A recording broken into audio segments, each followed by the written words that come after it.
কত বাবায় রিক্সা চালাইয়া সন্তানের লেখাপড়ার খরচ দেয়। কত গরিব বাবা আছে মানুষের বাড়ি কাজ কইরা সন্তানের ইলম শিখানোর খরচ দেয়।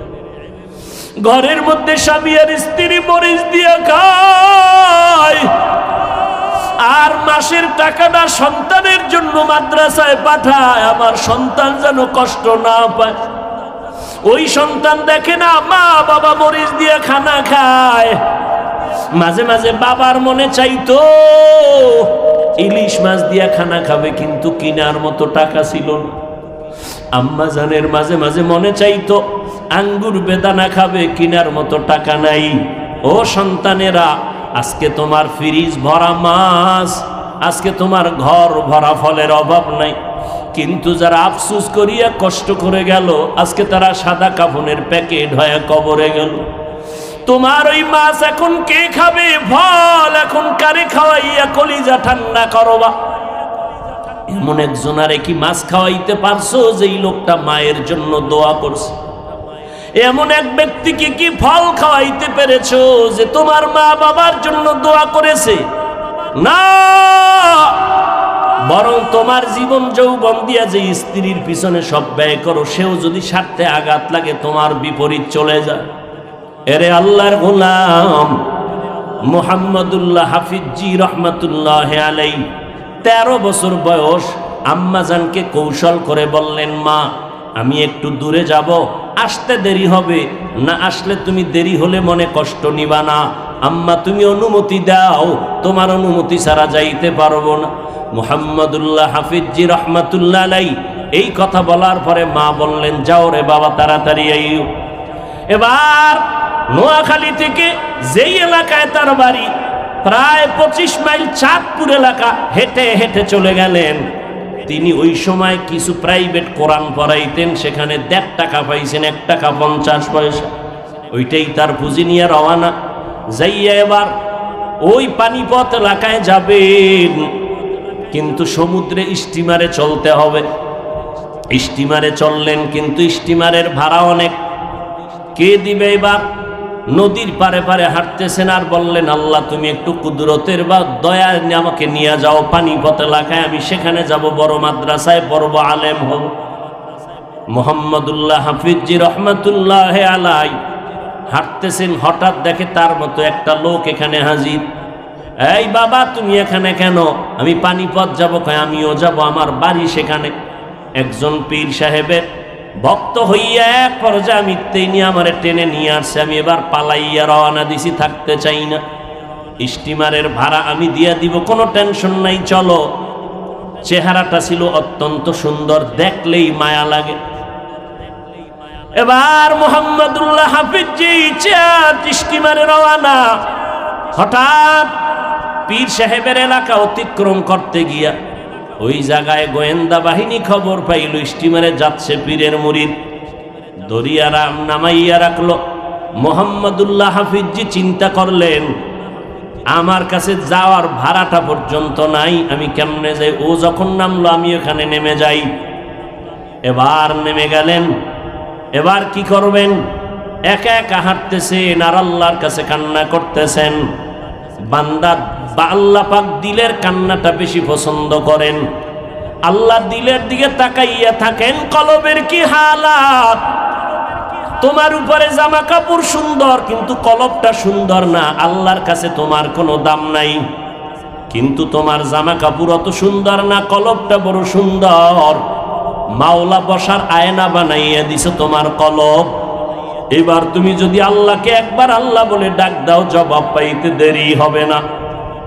13 বছরের সন্তান কি করবেন? হঠাৎ হাঁটতেছে, দেখে একটা কুকুর দৌড়াইয়া আসিয়া 13 বছরের সন্তান মুহাম্মদুল্লাহ হাফিজির পায়ের মধ্যে কামড় দিয়া গোশত নিয়ে গেল। ওখানে বসে চিৎকার, রক্ত প্রবাহিত হইয়া লাল হয়ে গেছে জমিন। এলাকার মানুষজন খবর পেয়ে এসে দেখে 13 বছরের সন্তান, দেখতে বড় মায়ার চেহারা। এবার কি করা যায়? সবাই চিন্তা ভাবনা করে পরামর্শ দিল যে একে পানিপথ পাঠাইতে হবে। ওখানে শুধু কুকুরের কামড়ের চিকিৎসার একটাই হসপিটাল আছে, আর কোথাও নাই পানিপথ এলাকায়। এবার সবাই ফ্রি টিকিট দিয়া আপ ডাউন টিকিট করে দিল, তারা টাকা উঠাইয়া বিভিন্নভাবে পাঠাবার পৌঁছাইনের ব্যবস্থা করে দিল।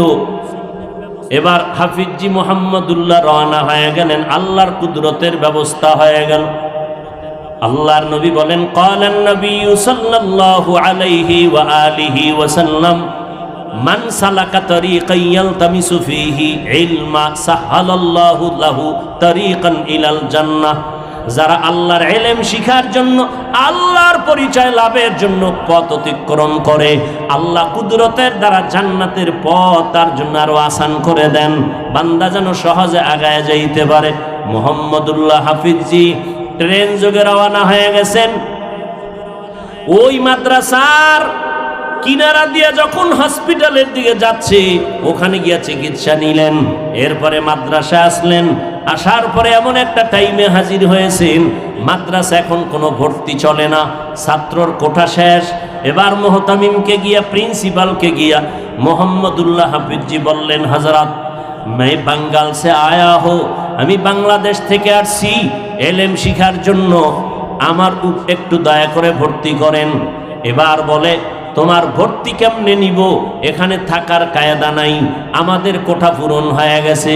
ছেলেটা এবার মুহাম্মদুল্লাহ হাফিজি বহু অনুনয় বিনয় করলেন আর বললেন, হযরত থাকার চিন্তা লাগবে না, খানার চিন্তা লাগবে না, এটা আমি চেষ্টা করে নিব, আমাকে শুধু একটু ভর্তি ফরম দিয়া ভর্তি করানোর ব্যবস্থা করে দেন। এবার বলে, না, তোমার টিকিটটা নিয়া তুমি আবার দেশে চলে যাও, এই টিকিটের মেয়াদ শেষ হলে তুমি অবৈধ হয়ে যাবে। এবার মুহাম্মদুল্লাহ হাফিজি নিরুপায় হইয়া মসজিদে চলে গেছেন। ওখানে গিয়া নামাজে দাঁড়াইয়া কান্না শুরু করলেন, ও আল্লাহ, মায়ের থেকে দোয়া নিয়ে আসলাম, এলেমের দরজা থেকে তুমি আমারে ফিরাইয়া দিও না। এইভাবে অন্তরে এতটাই আল্লাহর মোহাব্বতে গালেব হয়ে গেল, নিজের হাতে টিকিটটা ছিঁড়ে ফেললেন। ছিঁড়ে ফেলার পরে আবার মুহতামিমের সাহেবের কাছে আইসা বলে, হুজুর, আমি আমার টিকিটটা ছিঁড়ে ফেলেছি, মেহেরবানি করে আমাকে ভর্তি হওয়ার সুযোগ দেন। এবার ভর্তি করে নিলেন মুহতামিম। নেওয়ার পরে বলে, থাকা খাওয়া তোমার নিজের দায়িত্বে।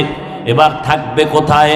মুহাম্মদুল্লাহ হাফিজি 13 বছরের মধ্যে সিদ্ধান্ত সন্তান নিয়ে নিল, এলাকায় মসজিদের অভাব নাই, যে কোনো এক বারান্দায় রাত কাটাইতে পারবো, কিন্তু খানা কোথায় পাবো? মাদ্রাসায় খানা নাই। হঠাৎ করে দেখে মাদ্রাসার আঙ্গিনার বাহিরে একটা হোটেল আছে। একদিন তিনি চলে গেলেন, হোটেলওয়ালাকে গিয়া বলে, ভাই, আমি বাংলাদেশ থেকে আসছি, মাদ্রাসায় লেখাপড়া করি, আমি আপনার কাছে একটু কথা বলবো, শুনবেন নি? শুনেন। বলে, হ্যাঁ বলো। বলে, আমি অনেক কাজ জানি, আপনার হোটেলে রাত্র 1টার পরে সবাই যখন চলে যায়, সারা দিনের কাজের এই যে পাতিল হাড়ি ধোয়া লাগে, এটা আমাকে দায়িত্ব দিবেন। বিনিময়ে যদি আপনার কিছু মনে চায় দিয়েন, না দিলে নাই। আমার থাকার ব্যবস্থা আছে, খানার কোনো ব্যবস্থা নাই। হোটেলওয়ালা বলে, ঠিক আছে, কোন সময় তুমি আসবে? বলে, আমি রাতের বেলা 1টার সময় আসবো, আইসা আপনার সব কিছু ধুইয়া সকালবেলা চলে যাব। হোটেলওয়ালা রাজি হয়ে গেল। এবার থানবী মুহাম্মদুল্লাহ হাফিজি হুজুর রহমাতুল্লাহ আলাই, 13 বছরের সন্তান, প্রতিদিন রাতের গভীরে ওখানে যায়। যাইয়া এই আল্লাহর বান্দা হোটেলের সারা দিনের ধোয়া পালার কাজ করে, পাতিল ধোয়ে, প্লেট ধুইয়া পরিষ্কার পরিচ্ছন্ন করিয়া আবার চলে আসে। মাদ্রাসায় ক্লাস করে। রাতের বেলা যদি ঘুমানোর প্রয়োজন হয়, বিভিন্ন মসজিদের বারান্দায় থাকে। আল্লাহর বান্দা মুহাম্মদুল্লাহ হাফিজিকে হোটেলওয়ালা কাজের বিনিময়ে 2টা আটার রুটি দেয়, 2টা। হাফিজি সারাদিন খায় না, ওই রাতের বেলা একটা রুটি খায়, আর একটা রুটি জমা কইরা পকেটে রাখে। পরের দিন দুপুর বেলা ক্ষুধার তৃষ্ণা যখন হয়, দুপুর বেলা খায়। আবার রাত্র 1টার পর যখন রুটি দেয় কাজের পরে, ওই সময় রুটি খায় একটা, আর একটা দুপুর বেলা খায়। এইভাবে কষ্ট করে করে জীবন চলতেছে। আর সিজদায় পড়ে প্রতিদিন কান্না করে, মালিক, তুমি আমাকে খালি ফিরাইয়া দিও না রে, এলেমের দরজায় তুমি কবুল করিয়া নাও। মুহাম্মদুল্লাহ হাফিজি রহমাতুল্লাহ আলাই এইভাবে জীবন কষ্টে কষ্টে কাটাইতে শুরু করলেন। হঠাৎ একদিনের ঘটনা, পাশের মাদ্রাসার বাড়িতে একটা বড় লোক মারা গেছে। ওই সময় নিয়ম ছিল, যদি কেউ মারা যায় মাদ্রাসার একজন তালিবুল ইলমকে 40 দিন খানা খাওয়ানোর নিয়ম। মুহতামিম সাহেবের কাছে আইসা বলে, হুজুর, আমাদের বাড়ির একজন বড় লোক মারা গেছে, একটা তালিবুল ইলম দেন, 40 দিন আমরা খানা খাওয়াবো। এবার মুহতামিমের মনে পড়ছে, ওই যে বাংলাদেশের সন্তান, ও লেখাপড়া করে কিন্তু থাকার জায়গার জিম্মাদারি নিছে, খানারও কোনো জিম্মাদারি মাদ্রাসায় নাই। সবাই রে খোঁজ নিয়ে লাগাইয়া তাকে ডাকলেন, এই বাবা মোহাম্মদুল্লাহ, যাও তুমি ওই বাড়িতে 40 দিন খানার আয়োজন, খানা খাও। 40 দিন এবার খানা খায়, খানার ব্যবস্থা চলছে। 40 দিন পরে কি উপায় হবে? এইভাবে মোহাম্মদুল্লাহ হাফিজি খানা খায়, টাইম মতো ক্লাস করে, আর রাতের বেলা মসজিদের বারান্দায় থাকে। ঘুমাবে কি, সেজদায় পড়ে সারা রাত কেটে যায়। এইভাবে যখন 39 দিন হলো, আল্লাহর কুদরত, পরের দিন আবার পাশের বাড়ি আরো একটা লোক মরে গেল। দৌড়াইয়া হুজুরের কাছে আসলো, হুজুর একটা তালিবুল ইলম দেন, আমার আম্মুকে মারা গেছে, 40 দিন খানা। এইভাবে আবার বলে, ওই ছেলেটারেই খাওয়ায়া দেন। মোহাম্মদুল্লাহ হাফিজি ওখানে খানা শুরু করলেন। আবার ওখানে 39 দিন শেষ, আবার আর এক বাড়ির আর একজন মরে গেল। এইভাবে সিরিয়াল শুরু হয়ে গেল। 40 দিন শেষ হওয়ার আগে একজন মরে, আবার 40 দিন খানা। মুহতামিম সাহেব ভাবতে থাকলো, ব্যাপারটা কি বুঝে আসে না। হঠাৎ একদিন তিনি ঘুমের ঘরে স্বপ্ন দেখতেছেন, কে যেন এক আল্লাহর ওলি তাকে বলতেছে, এই মুহতামিম, মোহাম্মদুল্লাহ হাফিজির খানার আয়োজন তাড়াতাড়ি কর, না হয় যেই সিলসিলা জারি হয়েছে এইভাবে এলাকার সব বাড়ি খালি হয়ে যাবে, তাড়াতাড়ি খানার আয়োজন করে দাও, না হয় মানুষ মরা বন্ধ হবে না, একজনের পর একজন মরে যাবে আর খানাও চলতে থাকবে। কারণ আল্লাহ পাকের ওয়াদা মদিনার নবীর মাধ্যমে বলেছেন, যারা কোরআনের ইলম শিক্ষা করবে আল্লাহ তাদের সব কিছু হেফাজতের জিম্মাদারি নেবেন। এরে আল্লাহর বান্দা, টাকার পাগল হইও না, বাড়ি গাড়ির পাগল হইও না, আল্লাহর স্মরণ ইবাদতের মাধ্যমে আল্লাহকে এত বেশি বেশি বেশি পরিমাণে স্মরণ করো যেন তোমাকে অন্যেরা পাগল বলে। দুনিয়াতে পাগল, ইবাদতের মাধ্যমে পাগল সাজার একটা সরাসরি রাস্তা হলো হাজীদের জন্য। টুপি ফালায়া দাও, ভেতরে গেঞ্জি নাই, পায়ে জুতা নাই, এবার বাইতুল্লাহ গিয়া মরণের কাপড়টা বইরা যা, মরার কথা খেয়াল করবি, মরণকালে আমার এই কাফন দিয়া কবরে রাখা হবে। বাইতুল্লাহর কাছে যাইয়া সবাই ফকিরের মতো কাঁদতে থাক, ধনী কে গরিব, কে আলেম কে মূর্খ, কোনো ভেদাভেদ নাই। ধনী লোকটারও আওয়াজ লাব্বাইক, গরিব মানুষ যেটা গেল তারও একই আওয়াজ লাব্বাইক। ধনী লোকের জন্য আলাদা কাপড় নাই, গরিবেরাও যেমন 2 কাপড় পরছে ধনীরাও 2 কাপড় পরবা। ধনী লোকের বডি আবার, আমি হাফিজুর রহমান এত বড় বক্তা দাবি করি, আমি একা খালি শরীরে হাঁটি না, টুপি কখনো খুলি না, খালি গেঞ্জি খুলিয়া কোথাও যাই না, জামা পরে দেখা করি, কোথাও যদি থাকতে গিয়া গোসল করি, আমার জন্য আলাদা জায়গা দাও, পর্দা লাগাইয়া দাও, আমার শরীর যেন আর একজনে দেখে না। পাস্তানি আর বাহাদুরি চলবে না বাইতুল্লাহর গোড়ায়। ওখানে গিয়া যখন তাওয়াফটা করা শুরু করবা তখন এই সিনাটা খোলা রাখা লাগবে, ইজতেবা যাকে বলা হয়। ওখানে পুরা বডির আটকাইয়া যদি কাফন দিয়া, সাদা কাপড় দিয়া পুরা বডি আটকাইয়া তাওয়াফ করো আর লাব্বাইক কও, সওয়াব কাটা যাবে। কে ধনী, কে গরিব, কে পীর, কে মুরিদ, কোনো কথা নাই, সবার সাইজ এক। এখানে সব ফকির, মালিক হলো একজন আল্লাহ। ও ধনী, তোমারও এক আওয়াজ, গরিবেরও এক আওয়াজ, পীরেরও এক আওয়াজ, ধনী মুরিদেরও এক আওয়াজ, আলেমের এক আওয়াজ, যারা গায়রে আলেম তাদেরও এক আওয়াজ, লাব্বাইক আল্লাহুম্মা লাব্বাইক। ও আল্লাহ, তোমার হারানো গোলাম হাজির, এতদিন হাজিরা দিতে পারি নাই, তুমি ডাকছো, তোমার বাড়ি আসছি একটু হাজিরা দেওয়ার জন্য, তুমি আমার ডাকে সাড়া দাও, খালি ফিরাইয়া দিও না রে আল্লাহ। তোমার দরবারে আসছি রে মালিক, কে ধনী কে গরিব কোনো আওয়াজ নাই, সবাই হাজিরা দিয়া বলতেছে লাব্বাইক আল্লাহুম্মা লাব্বাইক, লাব্বাইক লা শারীকা লাক লাব্বাইক, ইন্নাল হামদা ওয়ান নি'মাতা লাকা ওয়াল মুলক লা শারীকা লাক। চোখের পানিগুলো টপ টপ করে পড়তে থাকে, কারণ যারা আমার মাওলার মোলাকাতের জন্য পাগল, ওরা যখন মাওলার বাড়ি যায় তখন নিজের আর কন্ট্রোলে রাখা কষ্ট হয়ে যায়। तेरा आईना आलो में रंग बूहे, जिधर देखता हो उधर तू ही तू है। আমি যেদিকেই তাকাই আমি মাওলা পাকের কুদরতের ঘেরান নাকে পাইতেছি। ওই নাক তৈরি করো রে বান্দা, যেই নাকের মধ্যে শ্বাসে শ্বাসে আমার আল্লাহর নাম স্মরণ করো। শ্বাসটা যখন ভেতরে নিবা তখনও স্মরণ করবা আমার মালিক। যখন শ্বাসটা বাইরে নিবা তখন তুমি স্মরণ করবা আল্লাহ। তোমার স্মরণের মধ্যে আমার নিঃশ্বাস আসে আর যাচ্ছে, ওইভাবেই বান্দা তুমি তোমার নিঃশ্বাসটা টানবা। শ্বাসে শ্বাসে তুমি আল্লাহকে স্মরণ করবা। আল্লাহ তাআলা বলেন, আমাকে যারা তালাশ করো পাওয়ার জন্য, আমার মহব্বতের জন্য, আমি একটা বাড়ি বানায় রাখলাম, আমার মহব্বতের বাড়ি বাইতুল্লাহ, আমি আল্লাহর কুদরতের নজরের ঘর।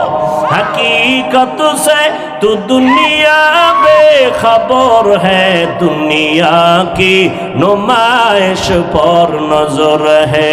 नमी गुयम के अज दुनिया जुदा बस, बहर कारे के बाशी बा खुदाबास। एरे नबीर उम्मतेरा আমার মাওলার পাগল হইও। দুনিয়াতে ওই গোপালগঞ্জ একটা জেলা আসেনি, কথা কয় না, গোপালগঞ্জ একটা জেলার ভিতরে একটা থানার নাম আছে টুঙ্গিপাড়া, আছে না নাই? টুঙ্গিপাড়া থানার ভিতরে যাবে, রাজনৈতিক ময়দানের বহু নেতারা ওখানে গিয়া জিয়ারত করে। স্বাধীনতার স্থপতি মরহুম শেখ মুজিবুর রহমানের সমাধি ওখানে গিয়া জিয়ারত করে। কিন্তু জাতিরা এখনো ভালো করে অনেকে জানে না, ওই মাজার থেকে একটু 2-4 কিলোমিটার দূরে একজন আল্লাহর খাস ওলি কুতুবুল আলম শামসুল হক ফরিদপুরি রহমাতুল্লাহ আলাইহি ঘুমাইয়া আছেন, যাকে সদর সাহেব বলা হয়। তিনি এক বয়ান করে বলেন, আল্লাহ কয়া আইয়ুহাল্লাযীনা আমানু, হে আমার মুমিনেরা। তিনি ব্যাখ্যা করে না, ও আমার আল্লাহর পাগলেরা, কারণ দুনিয়াতে সব মানুষ হলো পাগলের দল। কেউ টাকার পাগল, কেউ বাড়ির পাগল, কেউ গাড়ির পাগল, কেউ সম্মানের চেয়ারের পাগল। যারা টাকার পাগল এরা ঘুমাইয়াও টাকা টাকা টাকা আওয়াজ দেয়, যারা টাকার পাগল এরা নামাজে দাঁড়াইয়াও টাকা টাকা জিকির করে। তাদের 24টা ঘন্টা টাকা টাকা কেমনে পাই? টাকার জন্য ময়দানে ময়দানে দৌড়ায়, নদীর মধ্যে চলে যায়, 500 হাত পানির মধ্যে বঙ্গোপসাগরে চলে যায়, টাকা দরকার মাছ ধরার জন্য। যারা নারীর পাগল 24টা ঘন্টা নারী নারী জিকির আর ফিকির, কথা ঠিক নেই? যারা ক্ষমতার পাগল এরা 24টা ঘন্টা ক্ষমতা ক্ষমতা ক্ষমতা, এরা যেদিকেই তাকায় কেমনে ক্ষমতা পাবো। যারা সৌন্দর্যের পাগল নারীর পাগল এরা চতুর্দিকে দৌড়ায়, যত কথা বলে নারী নারী জিকির আর ফিকির। ও আল্লাহর বান্দা শামসুল হক ফরিদপুরি রহমাতুল্লাহ আলাইহি বলেন, ও দুনিয়ার মানুষ, দুনিয়াতে কিন্তু সবাই পাগলের দল, তবে এমন এক দল পাগল আছে, এরা টাকার পাগল না, এরা বাড়ির পাগল না, এরা গাড়ির পাগল না, এরা টাকা টাকা জিকির করে না, এরা ক্ষমতা ক্ষমতা জিকির করে না, এরা সম্মান চায় না, এরা দুনিয়ার বাড়ি গাড়ি চায় না। এই মানুষগুলো শুধু 24টা ঘন্টা এদের জিকির আর ফিকির, এরা দুনিয়া চায় না, এরা আমার আল্লাহর মোলাকাতের জন্য পাগল। সব সময় শুধু জবানে আল্লাহর নামের আওয়াজ, খানা খাইতে গেল আওয়াজ আহ জয়, অন্তরের মধ্যে জ্বলন আর আগুন জ্বলতে করতেছে, এই খানাকে, এত সুন্দর খানার মজা কে রাখলেন খানার ভিতর? ইলিশ মাছ খাই, কত মজার খানা। জান্নাতে নিয়ে আমার আল্লাহ জান্নাতীর এমন ফল দিবে, মজার খাওন। একটা খাদ্যর মধ্যে 70 রকমের মজা হবে। আল্লাহ কয় কেমনে পারমু জানিস নি?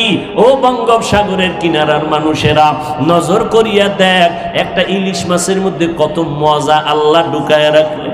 মাথার মাছে একরকম মজা, ইলিশের লেজ খাবি আর এক রকম মজা, ডিমওয়ালা মাছের মজা আলাদা, ডিম সারা মাছের মজা আলাদা, মাছের পেটের দিকের মজা একরকম, পিঠের মাছে মজা আর এক রকম, ডিমের মধ্যে মজা হলো আর এক রকম। একটা মাছের মধ্যে এত ধরনের মজা যেই মাওলায় দুনিয়াতে খাওয়াইতে পারে, হাসরের ময়দানে আল্লাহ আদর করিয়া তার বান্দাকে জান্নাতের মধ্যে ঢুকাইয়া 70 ধরনের মজা ফল আল্লাহ পারবে কি পারবে না? ওয়ালাকাদ খালাকনাল ইনসানা মিন সুলালাতিন মিন তিন সুম্মা জাআলনাহু নুতফাতান ফি ক্বারারিন মাকিন সুম্মা খালাকনান নুতফাতা আলাকাহ ফাখালাকনাল আলাকাতা মুদগাহ ফাখালাকনাল মুদগাতা ইযামা فكسونا العظام لحما ثم أنشأناه خلقا آخر فتبارك الله أحسن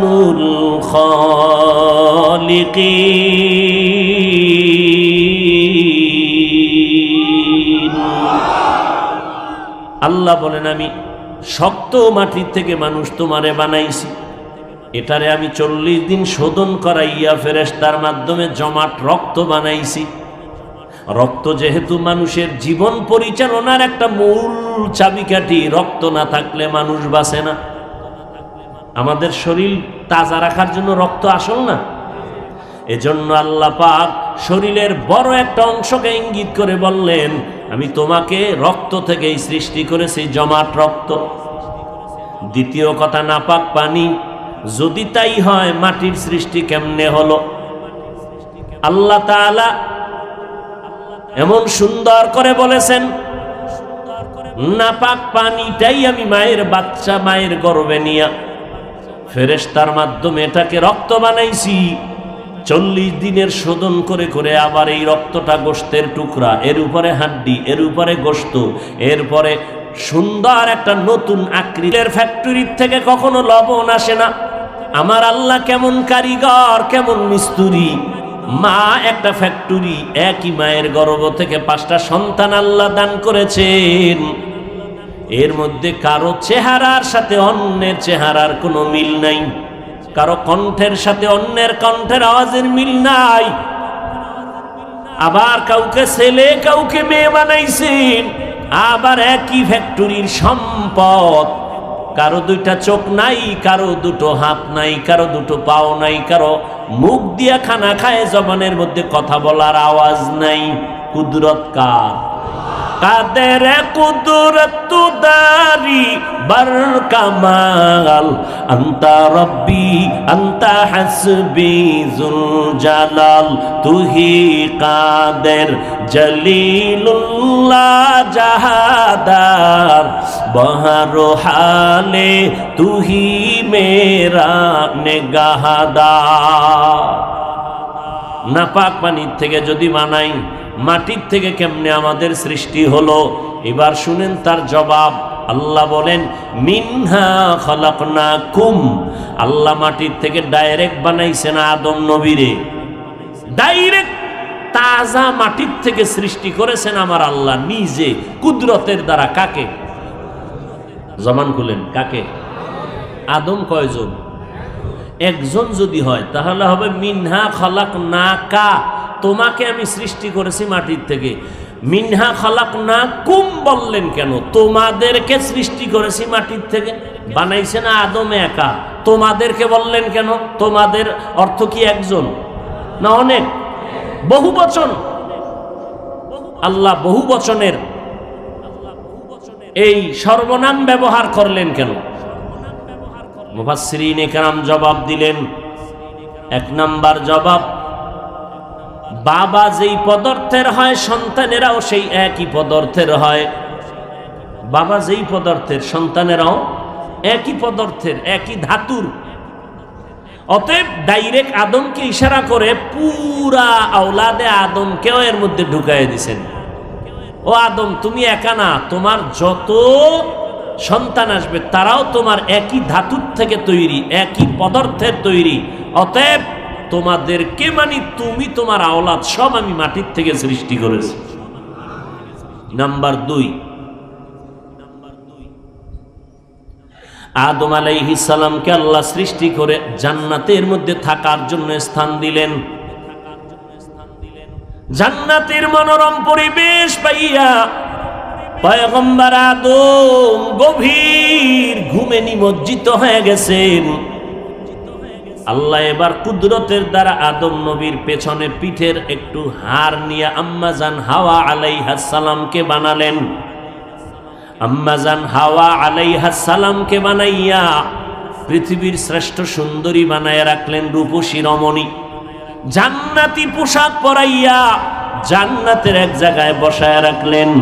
পয়গম্বর আদম ঘুম থেকে উঠিয়া ডাইরেক্ট নজরটা আম্মাজান হাওয়া আলাইহাস সালামের দিকে পড়ে গেল। আল্লাহ কয়ে, আদম কোন দিকে তাকাইলি? চুম্বুকের মতো আকর্ষণ বলে হ্যাঁ। যাইতে মনে চায় হ্যাঁ। কয়ে যাইও, হালাল করে যাও, মহার আদায় করে দাও। আদম নবী বলেন, ও দয়ার মালিক, আমি মহার আদায় কেমনে করি? আল্লাহ পাক বলেন, হে আদম, 4 বার অথবা 10 বার আমার নবী আনেওয়ালা রহমাতুল লিল আলামিন, আমার প্রিয় বন্ধু রহমাতুল লিল আলামিন, তার নামে দরুদ পড়তে থাকো। এই দরুদটাই আমি মহর হিসাবে কবুল করে নিব। हर के बाशुद आमिले सल्लु मुदगम आतिशे दोज़ख शावद बरवे हाराम। दरूद कम হবে না বেশি? আব্বার নামে না মায়ের নামে? কার নামে? নবীজির নামে। কোন সময়? শুধু জেলাফির টাইমে? হ্যাঁ না সব সময়? সব সময়। হাঁটতেছেন দরুদ, বসে আছেন দরুদ, রাতের বেলা ঘুমাইতে গেছেন বিছানায়, ঘুমায় না? সব রোগের ঔষধ দরুদ শরীফ। ওযু করে ঘুমান, দরুদ শরীফ পড়তে পড়তে ঘুমান। আল্লাহর শপথ করে বলছি, একদিন আগে পরে দরুদ পরে কন্টিনিউ ওযু সহকারে ঘুমান, রসুলের সাথে ঘুমের ঘরে মোলাকাত হয়ে যাবে। দরুদ নেই, জেলাফি আছে, দরুদ আছে। জেলাফি নাই, দরুদ নাই। জেলাফি টাটকা, দরুদ টাটকা। জেলাফি তেনেন না, দরুদ তেনেন। কি মিশা করলে বলেন তওবা করে নেই? বানায় যদি বলি বলেন তওবা করে নিব। রসুলের দরুদ নিয়ে তামাশা করেন কেন? শুধু কি একটা মিলাদের মাহফিল বা একটা অনুষ্ঠানে, দোয়ার অনুষ্ঠানে দরুদ, আর দরুদ নাই? তাই এক জায়গায় বইয়ে দরুদ পড়ছেন 13 বার, একা একা পড়েন না কেন? কি বিষয়? কি সাফার জোরে নবীর আশেক দাবি করেন, সাফাবাজি করেন? কিসের আশেক আপনি? কমপক্ষে 100 বার দরুদ পড়ে ঘুমাবেন প্রতিদিন, কমপক্ষে 100 বার। বড় সুযোগ না থাকলে ছোট আকারে পড়বেন সাল্লাল্লাহু আলাইহি ওয়াসাল্লাম। এতটুকু পারেন না তো কচু গাছের সাথে গলায় দড়ি দিয়ে মরেন। আমি এই দরুদটা পারি না, আমি মানুষ না হলুমান। সব সময় দরুদ। মসজিদে ঢুকবেন সেখানেও দরুদ আছে। হুজুর মসজিদের দোয়াই ভারি না, দরুদ কখন পড়ি? মসজিদে ঢুকতেও দরুদ আছে, বাইর হইতেও দরুদ। শিখে নেন, কালকে রেকর্ডটা বাইর করে এইটা মুখস্থ করবেন। মসজিদে ঢুকতেও দরুদ, আগে দরুদ, পরে কোনো দরুদ নেই। দরুদের ভাওয়ার কি? আগে আগে দরুদ। মোনাজাত দিছ, দরুদ নাই, ও মোনাজাত কবুল হবে না, রসুল স্পষ্ট বলেছে। আমরা সাফার জোরে আশেক দাবি করি, আর দরুদ যারা পড়ে শুদ্ধ করেও পড়তে পারি না, শুদ্ধ করেও পড়তে পারি না। পরে ওয়ালা আলে মোহাম্মদ, ওয়ালা আলে মানে মস্কারি করেন দরুদ নিয়া। আল্লাহুম্মা, আল্লাহ কি? যত ভক্তি করে পড়বেন তত ফয়েজ ও বারাকাত পাবেন। হ্যাঁ, মসজিদে ঢুকতে দরুদ শরীফ, বিসমিল্লাহি ওয়াসসালাতু ওয়াসসালামু আলা রাসূলিল্লাহ, আল্লাহুম্মা ইফতাহ লি আবওয়াবা রাহমাতিক। কালকে মুখস্থ করবেন। আবার যখন বের হবেন তখনও দরুদ। ঢুকবেন কোন পা দিয়া? ডান পাও। তারপরে কি? বাম পাও। এই ডান পা দিয়া ঢুকতে গিয়া এই দরুদ সালাম, তারপরে দোয়া। যেই দোয়ার শুরুতে দরুদ নাই, আল্লাহ নবী বলেন ওই দোয়া আরশে আজিমে যায় না, কবুল হয় না। ভেতরে যখন ডান পা দিয়া ঢুকবেন, বিসমিল্লাহি ওয়াসসালাতু ওয়াসসালামু আলা রাসূলিল্লাহ, আল্লাহুম্মা ইফতাহ লি আবওয়াবা রাহমাতিক। আবার যখন বের হবেন, বিসমিল্লাহি ওয়াসসালাতু ওয়াসসালামু আলা রাসূলিল্লাহ, আল্লাহুম্মা ইন্নী আসআলুকা মিন ফাদলিক। বেশি বেশি দরুদ। পয়গম্বর আদম দরুদ পড়লেন, মহর আদায় হয়ে গেল।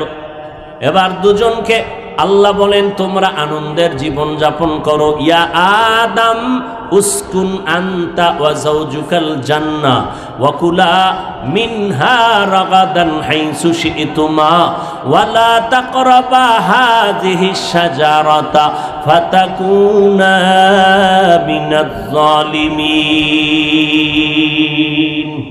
আমার আল্লাহর কোরআনের মতো মধুর আর কোনো বাণী আছে? আছে? এই কালামে জিন্দা কোরআনে হাকিম, হিকমতে উলায়া জালাসত কাদিম। রমজানে আমার নবী প্রতিদিন কোরআন খতম করে। জিবরাইল আইসা পুরা রমজানে এক খতম কোরআন শোনায়। নবী একদিন আব্দুল্লাহ ইবনে মাসউদকে বলতেছেন, ও আব্দুল্লাহ ইবনে মাসউদ, আমার একটু কোরআন শোনাও।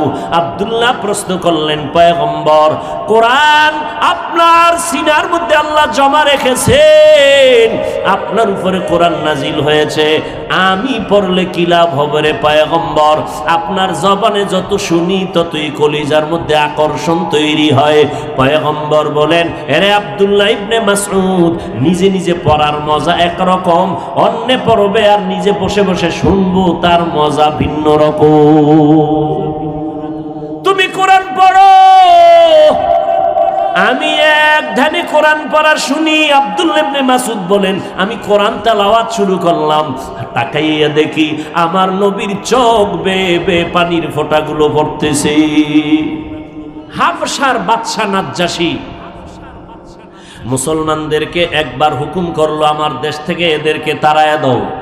মুসলমান তিনি না বেঈমান? মুসলমানের কাফেলাকে ধরে আমার সামনে আনলো।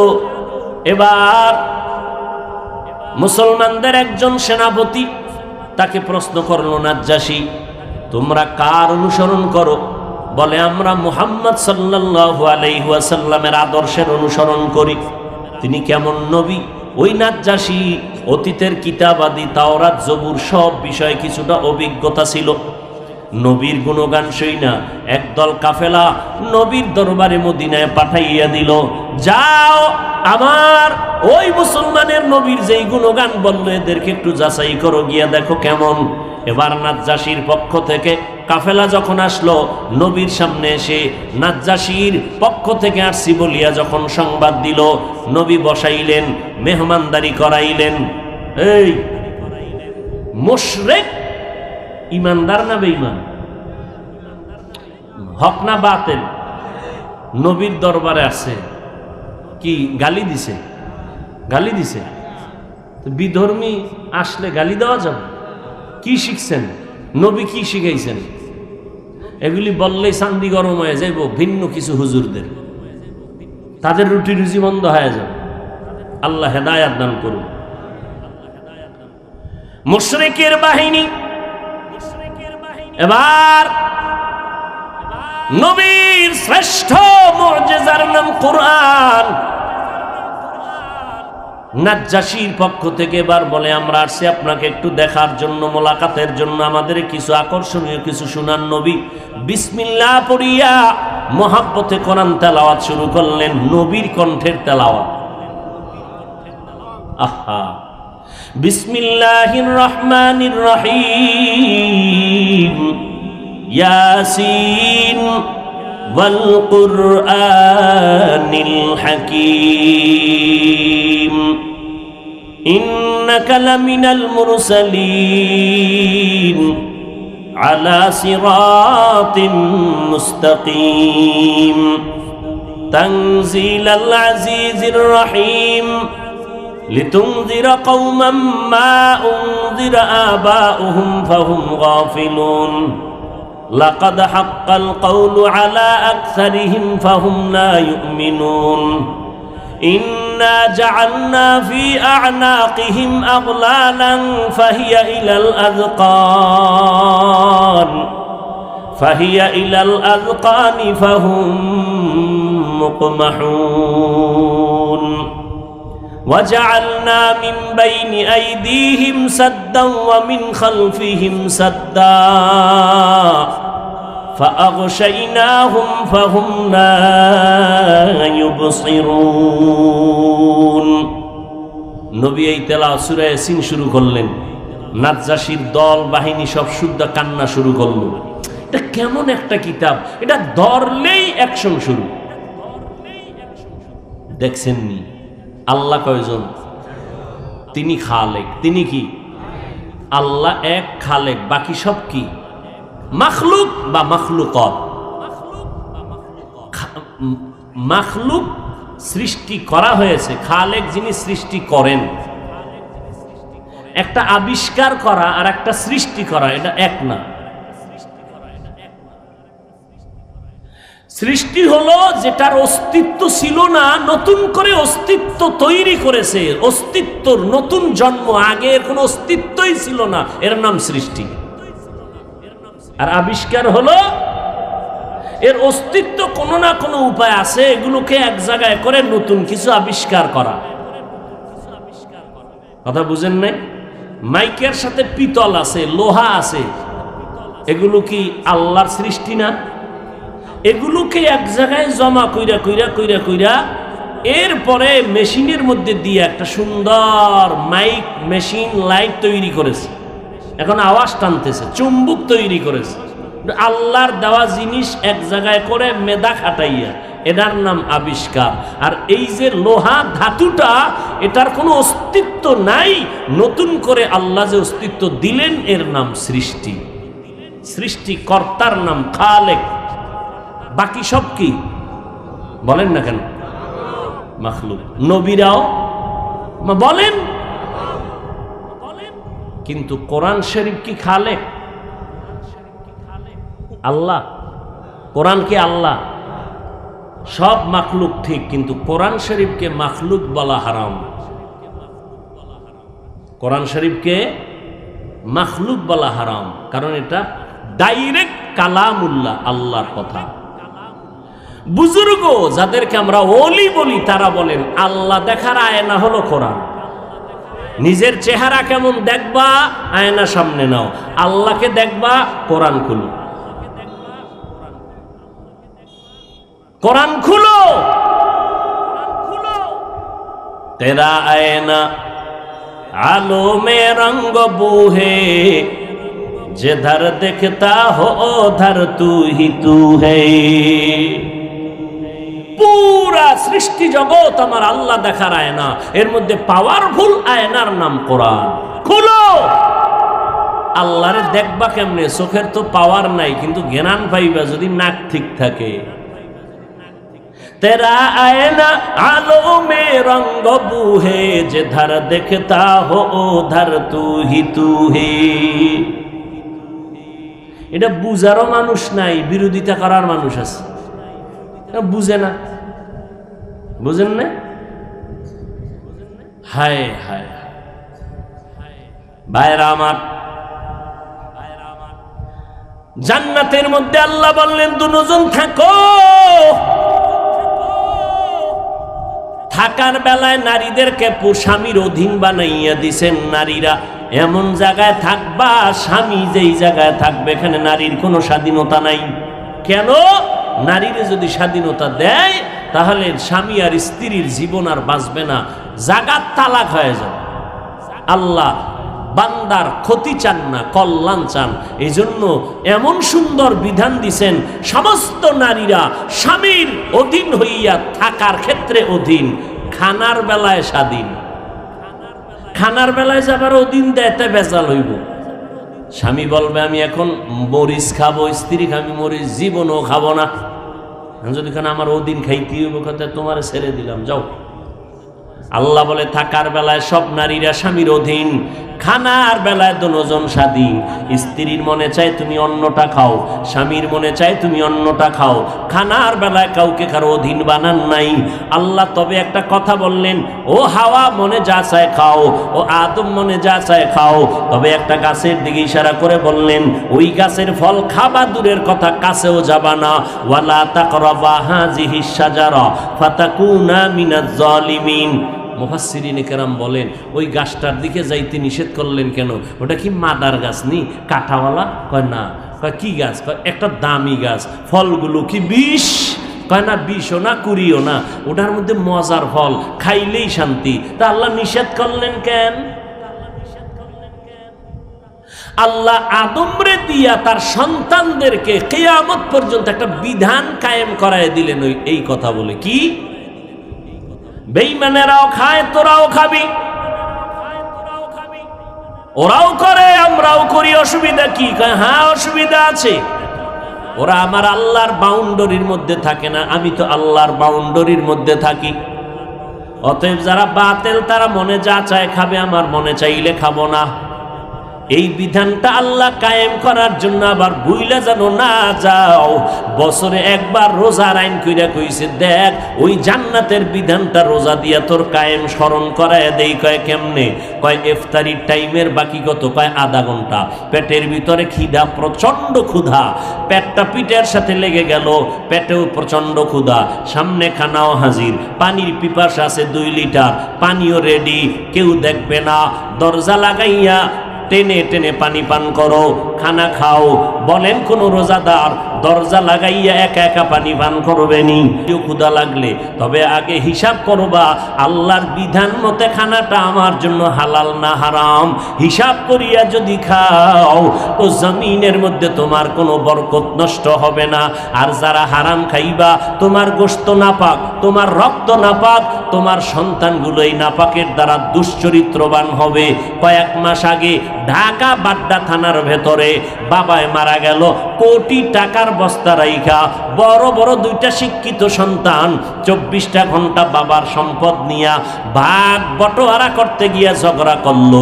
বাবার লাশটা 24টা ঘন্টা রাস্তায় ফালায় রাখছি, দাফনের চিন্তা পর্যন্ত করে নাই।